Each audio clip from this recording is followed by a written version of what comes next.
Ихэнх хүмүүс одоо хүртэл кармагийн талаар яг зөв ойлголттой биш байдаг. Удаан хугацаанд өрнөдөд кармаг орчлонгийн цагдаа мэтээр төсөөлдөг байлаа. Жишээ нь хэн нэгэн намайг мэхэлвэл карма нь түүнийг шийтгэн гэдэг шиг. Эсвэл би буруу зүйл хийсэн болохоор одоо төлөөсөө төлөх ёстой гэх мэт.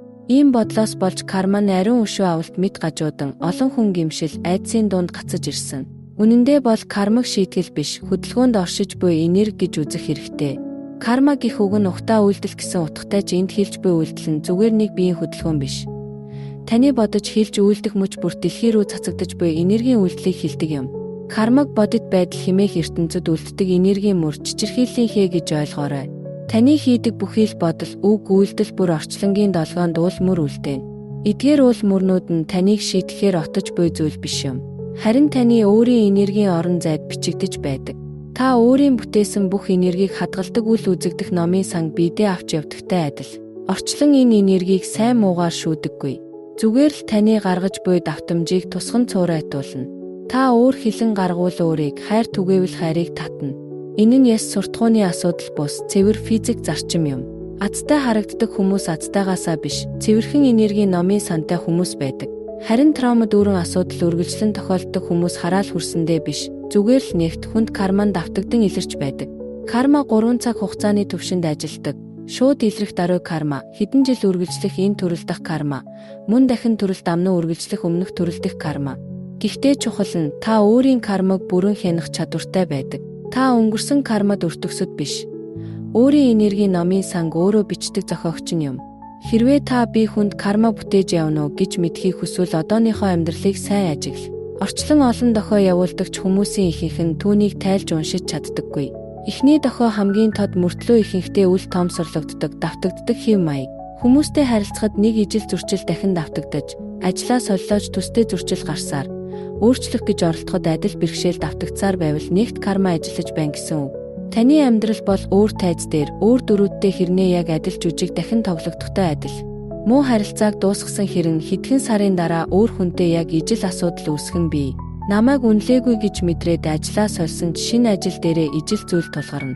Энэ нь тохиолдлоор биш, өнгөрсөн энергийн мөр төстэй нөхцөл байдлыг татдагтай холбоотой. Хоёр дахь дохио нь нарийн боловч тод карма юм. Энэ карма нь хэд хүчтэй сэтгэл хөдлөлийн хандлага илэрдэг. Жижиг зүйл байсан ч таны дотроос том шуургыг босгож байдаг карма. Жишээ нь машин зам дээр хэн нэгэн машины чинь урдуур дайран орж ирсэн бол энэ талаар өдөржингөө бодож хідэн цагаар уурлах, эсвэл найзынхаа хэлсэн жижигхэн үгэнд хэд уурлах, эсвэл ажил дээрээ бүтээмж муу байн хэмээн дарагдаа шүүмжлүүлснээс болж бүх зүйл тань нурж унах мэдрэмж төрж байвал танд гүн карма нөлөөлж байгаа хэрэг юм. Ийм хүчтэй сэтгэл хөдлөл нь тухайн мөчийн энерги биш, харин өнгөрснөөс хурсан хүнд энергийн илрэл байдаг. Таны биед нэг шарх үүссэн байхад тухайн нөхцөл байдал тэр шархыг хүндсэн гэсэн үг. Ухамсартай байгаа хүн би яагаад ийм хариу үйлдэл гаргаж байна гэж шинжин, харин ухамсаргүй байгаа хүн бол сэтгэлээ барьж дийлэлгүй уурандаа тесрэн улам хүнд кармаг бий болгож байдаг. 3 дахь дохио бол тодорхой шалтгаангүйгээр урт хугацаанд үргэлжлэх архаг ядаргаа. Би хүнд оргих мэдрэмж юм. Өглөөс ирээд л ядарсан мэдрэгчтэй сэрж, унтахтаа ч ядарсан хүнд оргих мэдрэмж үргэлжилсээр. Энгийн үедээ ч хүнд юм нуруунд дээр дарж буй мэд мэдрэмжтэй байдаг. Энэ хүнд оргих мэдрэмж нь бие мах бодийн гэхээс илүү энергийн шинжтэй байдаг. Нэгт кармагийн нөлөөлөл нь таны энергийн орон зайг дарж ядаргаа, гуниг гутрал, амьдралд хавчигдсан мэд мэдрэмж болж илэрдэг. Ирээдүйд догтлохоо болж гүн сэтгэл хямралыг мэдэрнэ. Хурсан кармын үр дагавар нь гүн сэтгэл гутралын мэдрэмж төрүүлж байдаг. Энэ нь хэдхэн өдрийн амралтаар идэхгүй. Зөвхөн энергийн цэвэршүүлэлт л ийм хүнд энергийг задлаж чадна. Нэгт карма нь эдгээр 3 шинж ихэвчлэн хамт илэрдэг. Адил асуудлууд дахин давтагдаж, хэтрүүлсэн сэтгэл хөдлөл үргэлж үүсч, байнгын хүнд энерги мэдрэгдэнэ. Өнгөрсөн хөөс дотор гацаж, бодит байдлыг зөв харж чадахгүй, боломж хязгаарлагдсан мэт санагдана. Гэвч ийм шинжүүдийг анзаарч эхлэн гэдэг бол шантрах зүйл биш, харин баярлах хэрэгтэй дохио юм. Асуудлыг мэдэж байж шийддэг. Далд ухамсартай эргээд л тэр хэм маягаа давтдаг хүн ижил хувь тавилан давтсаар. Орчлон таны хүссэн зүйл болон хүсэхгүй байгаа зүйлсийг ялцдаггүй ганцхан таны хамгийн хүчтэй цацаж буй сэтгэл мэдрэмжийн давтамжид л хариу үйлдэл үзүүлдэг. Өдөржин би дахиж хуурдагдахыг хүсэхгүй байна гэж бодвол орчлон үнэнч байдлыг биш, харин хуурах гэсэн давтамжийг бүртгэж байдаг. Энэ хүнд санхүүгийн байдлыг төвчж чадахгүй гэж давтвал элбэг байдлын биш, харин санхүүгийн бэрхшээлийг бүртгэж байдаг. Тиймээс ихэнх хүн хамгийн их айдаг зүйлээ боддоор амсдаг. Тэд айдастай хит төвлөрч тэр айдсыг өөрөө бодит болгох байдлыг татдаг. Кармагийн таталцлын хууль 3 түвшинд зэрэг ажилдаг. 1. Ухамсарын түвшин та санаатай сонгож буй бодлууд юм. 2. Даалт ухамсарын түвшин өөрийн болон амьдралын талаар гүн шингэсэн итгэлүүд юм. 3. Дээд ухамсарын түвшин нь одоо ч танай энергийн дотор ажиллаж буй өмнөх төрөлдөх карма юм. Эдгээрээс хамгийн хүчтэй нь даалт ухамсарын таталцлын хууль юм. Өдөржин би хайрлуулахаар төрсөн гэж бодсон ч даалт ухамсар би хайрлуулах зохистой нэгэн биш гэж итгэж байвал аль нь давамгайлах вэ? Ямагт даалт ухамсар давамгайлдаг. Тиймээс гаднаа хилдэг эерэг үгс удаан оршдоггүй. Тэд зөвхөн өнгөн хэсэгт нөлөөлнө. Харин даалт ухамсар нь бодит байдлыг програмчилсаар байдаг. Кармын уул мөр автоматар ажилдаг програмтай адил. Хэрэв өнгөрсөн төрөлд хаягдсан дурсамж байвал тогтвортой харилцаа хүссэн ч даалт ухамсарт хаягдах нөхцөл байдлыг өөрөө бүтээж байдаг. Ихэнх асуудлууд танд тохиолдсон биш, танаар дамжин гарч ирсэн байдаг. Таны амьдрал тэр чигээрээ асуудал биш бөгөөд та өөрөө энэ асуудлуудыг бүрэн бүтээгч юм. Та хохирогч мэд санагдаж байгаа ч таны амьдралыг өөрчлөх хүч танд бий гэсэн үг. Өөрийгөө соронц гэдгээ ойлговол эцэст нь өөрийн давтамжийг ухамсартайгаар өөрчилж чадна. Өөрчлөлт нь бодол бүрт автоматар хариу үйлдэл гаргах бус. Харин бодлоо сонгох түүндээ зөв хариу үйлдэл гаргах мөчөөс эхэлнэ. Зүгээр орж ирсэн бодлыг хүлээн авахын оронд хүсэж буй бодит байдалтай нийцэх бодлыг идэвхтэй сонгох хэрэгтэй. Гэхдээ зөвхөн ухамсарт бодлоо солих нь хангалтгүй юм. Даалт ухамсарт гүн шингэсэн итгэлээ дахин програмчилж хүсээгүй зүйлсийг татсаар байгаа кармагийн мөрнүүдийг цэгцлэх хэрэгтэй. Хэрвээ таны сүнслэг амьдралыг хурдан өөрчилж чадах нэг л арга байгаа гэвэл тэр нь ухамсартай уучлал юм. Энэ нь сүм хийдийн зөвлөгөө эсвэл өөрөө хөгжүүлэх номноос сурсан ердийн уучлалаас өөр зүйл юм. Ухамсартай уучлал бол кармын мөрийг газар дээр нь тайлж задлах нарийн нэгт сүнслэг техник юм. Олон хүн уучлалыг бусдын төлөө гаргаж буй элдэг найрсаг зан гэж боддог. Тэгээд чиний хийснийг би уучлалаа гэж хэлдэг. Гэвч жинхэнэ уучлалтыг хохирсон хүний өгч буй нэгүүлсэл, буулт хийж буй зүйл мэтээр үзэж жинхэнэ уучлалтаас үүсэх өөрчлөлтөөс холдуулдаг. Ухамсартай уучлал нь бусадтай холбоотой зүйл биш юм. Өөрийг чинь өнгөрсөн дууйж барьж буй энергийн гинжнээс чөлөөлөх явдал зүйл юм. Хэн нэгэн таныг шархлуулбал тэр хүний үйлдэл нь биш. Харин таны тэр нөхцөл байдлын талаар мэдэрсэн сэтгэл хөдлөл таны энергийн талбарт кармын мөр үлдээдэг. Уур хорсол, гомдол, үш хонзон гэх мэт сэтгэлүүд тэр мөчид хатуу энергийн бөөгнөрөл болон тогтож, насан туршийн хүнд кармаг үүсгэж байдаг. Бодоод үз, эмчлэхгүй орхисон шарх бүрчин цээжинд хадсан дэгээ мэт. Үл үзэгдэх утсаар тэр хүнийг тэр нөхцөл байдалтай ухамсартаа сүлбээд орхидог. Ингээд чи хүсснээрээ чөлөөтэй хөдөлж чаддаггүй. Энергийн нэг хэсэг чинь өнгөрсөнд гатсан байдаг. Ухамсартай уучлал бол тэр үл үзэгдэх утсыг тасалж, цээжинд их дэгийг суглан авах явдал юм. Бусдыг уучлах гэдэг бол өөрийн бүтээсэн сэтгэлийн шоронгоос өөрийгөө суллах явдал юм. Жинхэнэ уучлал бол сэтгэл хөдлөл өөрөө бус, түүний дараа хийх энергийн үйлдэл юм. Ухамсартай уучлахын тулд мэдрэмжээ мэдрэх эс илүүтэй уучлалыг сонгож, кармын мөрийг арилгах энергийн процессыг хийх юм. Энэ үйл явц 3 алхамтай, бүгд нь чухал, нэг шарахыг үгүйсгэхгүй, жижигрүүлэхгүй, бүрэн хүлээн зөвшөөрөх. Тийм ээ, энэ хэрэг надад гүн шарах үлдээсэн гэж боддоор үнэлэх. 2 тухайн нөхцөлд өөрийн үүрэгт хариуцлага хүлээх. Би хорслоо тэжээхийг сонгосноор өөрийн энергийн талбарт хүнд мөр үлдээсэн гэж хүлээн зөвшөөрөх. 3 тусгай аргаар сөрөг сэтгэлийн хөдлөл болон бие дэх муу энергийг ухамсартайгаар тайлах. Өвдөлт биеийн хаан байгааг яг таг мэдэр ихэвчлэн цээж хэвлий хоолойд оршдог. Тэр энергийг харанхуй хүнд бодис мэтээр төсөөлж ухамсар болон биес минь гэрэл болон хувирч гарч байн хэмээн гүнзгий амьсгалаарай. Гэхдээ бүр гүн том өөрчлөлт шаардсан өөр нэг уучлал бий. Тэр бол өөрийгөө уучлах. Бусдыг уучлах нь гадаадтай холбосон гинжийг таслах бол өөрийгөө уучлах нь дотоодын гинжийг тайлах явдал. Ихэнх хүн дотроо маш хатуу шүүгчтэй, өөрийн алдаа сул мөч бүрийг байнга шүүн зэмлдэг. Энэ дуу хоолой гэмшил, ичгүүр төрүүлж ахиад л хүнд энерги болон давхарладаг. Өөрөө өөрийнхөө хоригдол шүүгч нь болчихдог. Ухамсартайгаар өөрийгөө уучлах гэдэг бол өөртөө инэрэнгүй найз нь болох юм. Өнгөрсөн алдааг өнөөдрийн ухаанаар хараад тэр хүнд энергийг суллахаар сонголт хийх явдал юм. Би тухайн үеийнхээ ухамсар боломжоор хамгийн сайныг хийсэн. Энэ туршлагаас би суралцсан. Би гэмшлээс өөрийгөө чөлөөлж байна гэж өөртөө хэлээрэй.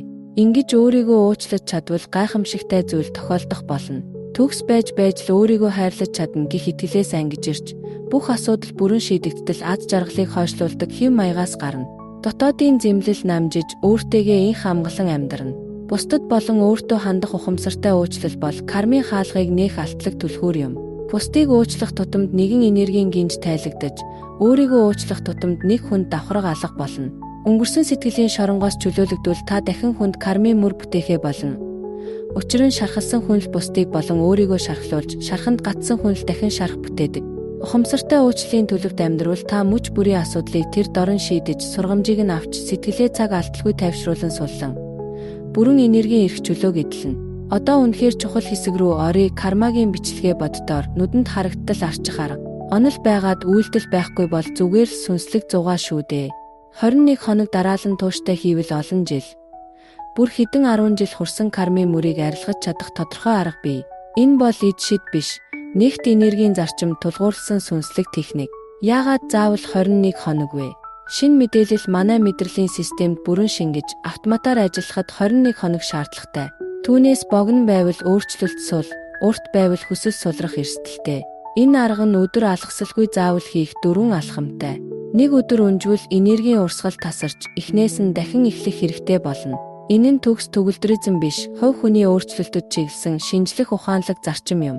Нэгдүгээр алхам бол өглөөний цэвэршил. Сэрмэх зөөр ажил хийхээсээ өмнө нам гүм сууж, биеийнхээ бүхэл энергийн байдлыг ажигла. Нүдээ аниад хөлийн хуруунаас толгой хүртэлх чангарал, эвгүйцэл хүнд мэдрэмжийг мэдэр. Хүнд мэдрэмж бүрээр алтан гэрэл нэвт шурган. Тэр хүнд мэдрэмж энерги гэрэл болон хувирч, газар руу урсан одож байна гэж төсөөл. Эцэст нь би өнөөдөр өнгөрсний хүнд мөрнөөс чөлөөлөгдөж, миний төлөөх сайн сайхан учрал тохиолыг бүтээхэд бэлэн гэж дотроо хэлээрэй. 2 дугаар алхам. Өдрийн дунд түр зогсоод өглөөнөөс хойш өдөр хүртэл хамгийн хүнд санагдсан нэг нөхцөл байдлыг сана. Зөрчилдөөн бухимдал, санаа зовнил, ямар нэгэн хүнд сэтгэл хөдлөл үүссэн эсэх талаар анзаарч үз. Цүрэг мэдрэмж төрсөн байвал зүгээр өнгөрөхгүйгээр өөрөөсөө асуу. Энэ нөхцөл надад ямар кармагийн мөрийг сэрээв? Миний итгэл үнэмшлийн алийг нь хязгаарласав. Ийм юм дахин давтагдахгүй байхын тулд юунд анхаарах сурах ёстой вэ? Гэж өөрөөсөө асуугаад дараа нь тэр нөхцөл байдлыг нил ягаан гэрлээр ороосон мэтээр төсөөлөөд би энэ туршлагаас бүх сургамжаа өөртөө авч холбоотой бүх сөрөг мэдрэмжийг эрх чөлөөтэй суллаж байна гэж хэлээрэй. 3 дугаар алхам бол оройн уучлал. Унтахаасаа өмнө өнөөдөр уулзсан хүмүүсээ санаандэр дүрслээд үлдсэн эвгүйцэл, зөрчилдөөн байгаа эсхийг шалга. Хэрэв тийм хүн байвал хүн бүрт алтан гэрэл илгээж би тантай холбоотой бүх эсэргүүцэл, эвгүй мэдрэмжийг бүрэн уучлж байна. Өнөөдрийн хит сэтгэл хөдлөлүүдээ өөртөө ч уучлж байна. Бид бүгд эрх чөлөөтэй инх амгалан байг гэж хэлээрэй. Өөрийгөө заавал хамруулаарай. Би өнөөдөр хийсэн бүх алдаа сул дорой мөчөө уучлан тайван амарч байна. 4 дахь алхам бол квант тогтворжуулалт. Орондоо хөвтөөд бүрэн чөлөөлөгдсөн хамгийн шилдэг өөр тээгөө холбог. Тэр төрхөө санаандар тодруулж амар амгалан өөртөө итгэх итгэл, хөнгөн байдал, мэрэгэн ухаан зэрэг эерэг сайн мэдрэмжийг зүрхэндээ хадгал. Даалт ухамсартаа ингэж суулга. Би өдөр бүр өөрийн цэвэр мөн чанарт улам дөхөж, дотоод хүн маань сэргэн сэрж байна. 4 алхмаа хийхдээ анхаарал төвлөрөл, чин сэтгэлээсээ хандаж байж гэмээн зөв ажиллана. Хэлбэр төдий хийвэл үр дүн нь ч дутмаг. Эхний шинж тэмдэг 7-10 дахь өдөрт илэрнэ. Өглөө илүү хөнгөн сэрж, энгийн үед цохолдуулах зүйлс багсаж, ойр тойрных нь тань чи өөр харагдаж байна. Чи тогтун 50 болчихсон юм шиг байна гэж хэлж магадгүй юм. 2 дахь 7 хоногоос давтагддаг асуудлууд багсаж эхэлнэ. Асуудалтай харилцаанууд өөрөө тайлаглах буюу зөөлөн холтно. 3 дахь 7 хоногт жинхэнэ өөрчлөлт мэдрэгдэнэ. Та өөрөө өөрийгөө өмнөх хуучин бие биш гэдгээ ухаарна. Энергийн давтамж бүрмөсөн өөрчлөгдсөн байна. Ингэж 3-7 хоногийн ухамсарт дасгалаар олон жилийн хүнд кармыг боддоор өөрчилж чадна. Гэхдээ заавал сана, энэ нь өдөр бүр зөв дарааллаар чин сэтгэлээр хийгдэж байж л үр дүнтэй. Карма цэвэршүүлэхэд бүрэн төвлөрөөд хий, эс бөгөөс хүнд энергитэй амьдралаа үргэлжлүүл гэсэн 2 сонголт байдаг. Хурсан кармаг арилгах нь чухалч, шинээр кармаг хуримтлуулахаас сэргийлэх нь бүр чухал зүйл юм. Энэ нь өрөвсөн шархыг ариутгаад байх уу? Эсвэл анханасаа шархлуулахгүй байхтай уу? Гэдэгтэй адил зүйл юм. Ихэнх хүн ухамсаргүй автомат жолоодлого той амьдарч, өдөржин карма өдөөлтөд хариу үйлдэл үзүүлж, улам хүнд кармаг бүтээж байдаг. Өдөржин сэтгэлээр үемэрч тэр хүнд мэдрэмжтэйгээ орой унтаад, өглөө дахин тэр мөчлөгийг давтна. Гэвч хүнд карма хуримтлуулахгүй амьдрах арга бий. Тэр нь гэрчийн ухамсар. Гэрчийн ухамсарыг маш нарийн тул ажилуулах нь эхэндээ амаргүй байдаг. Гэрчийн ухамсар гэдэг нь эрдэмтэн туршилт явуулахдаа ажиглалт хийдэгтэй адил. Та өөрийнхөө амьдралын цаг мөг ажиглах хандлага юм. Сэтгэл хөдлөл бодолдоо бүрэн авталгүй, инрэлтэй харцаар ажигладаг дотоод жижиг бие гээ өсгөх явдал. Хэн нэгэн буруу шавал автомат хамгаалалт бүү хий. Харин сонин юм а. Энэ буруушаал шүүмжлэл яагаад миний дотор хамгаалалтын хэрэгцээг өдөв? Ямар итгэл үнэмжил маань аюул мэдрэв гэж гэрчийн ухамсараар асуув. Атаархал төрөхөд өөрийгөө зэмлэлгүй. Энэ мэдрэмжээ дарж боохын оронд өөрөөсөө асуув. Би атаархлыг мэдэрч байна. Энэ хүний айл чанар миний хүсэж буй зүйлийг надад харуулад байна вэ? Гэж ажигл. Гэрчийн ухамсар гэдэг энэ үнцгийн шилжилт алтан шидтэй. Учир нь кармаг төрүүлдэг нөхцөлийг ашиглан өөрийг танин мэдэх, илүү өсөх боломж болгон хувиргаж, өөртөө ашиглах боломж бий болгож байдаг. Энэ дадал 3 чухал хүчин зүйлтэй. Нэгдүгээрт ухамсарын зогсолт болон өдөөлтийн хооронд богинохон мөч бий болгодог.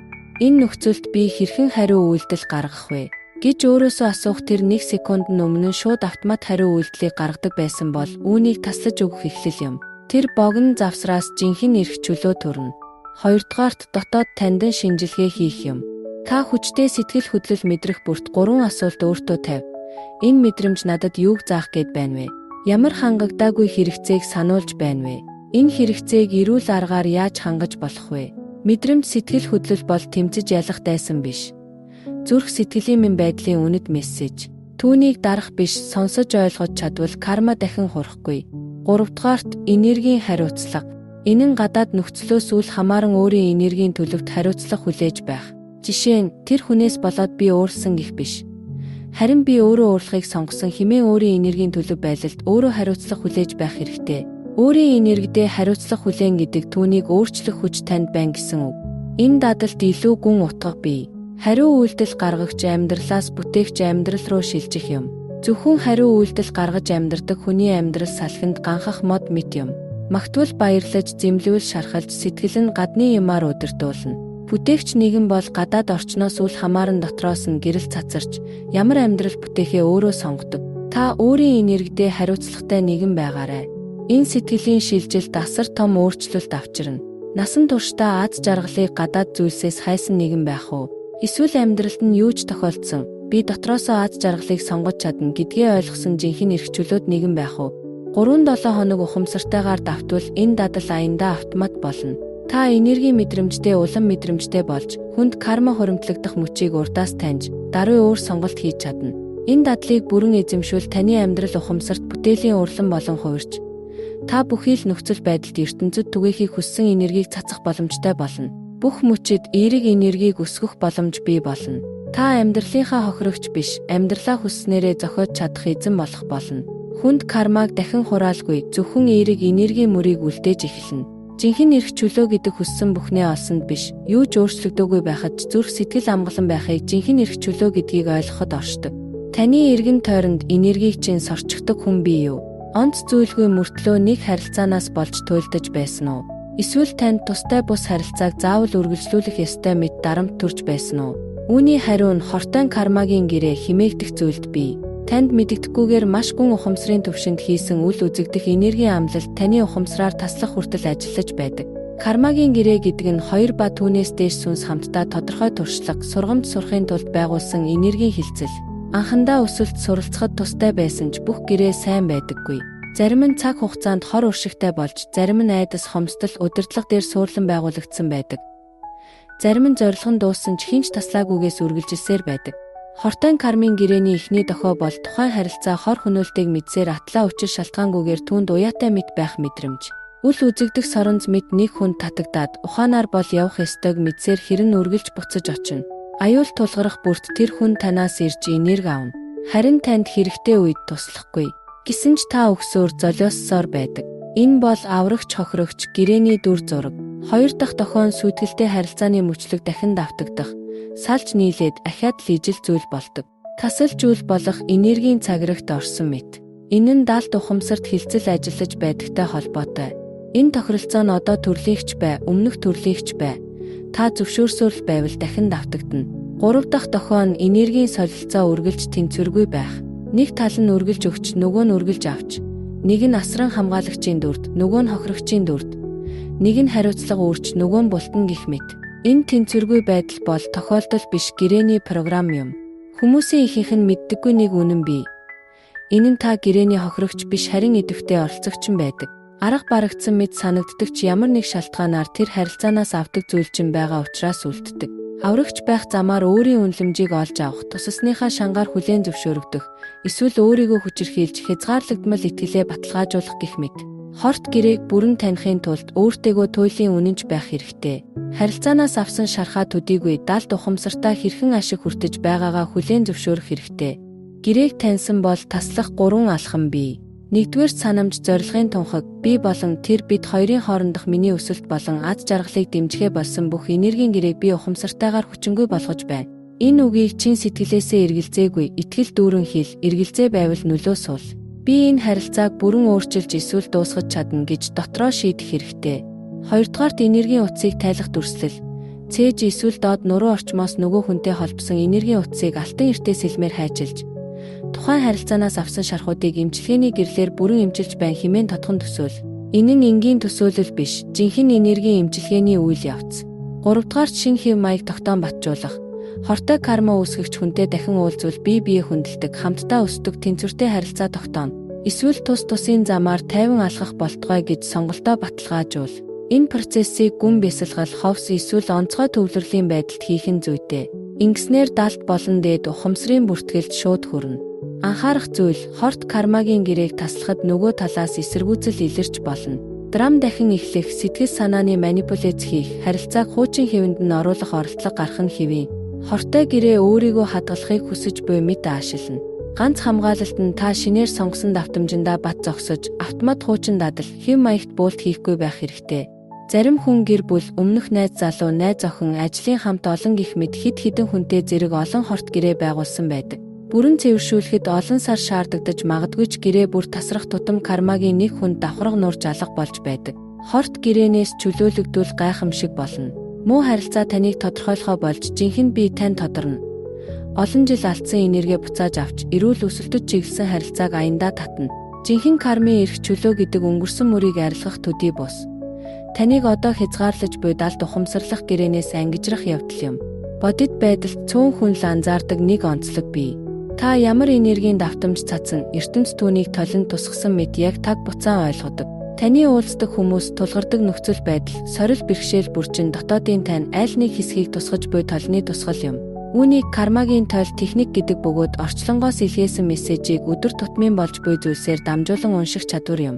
Үүнийг эзэмшүүл амьдралын мөч бүр өөрийгөө танин мэдэх өсөх боломжтой болдог.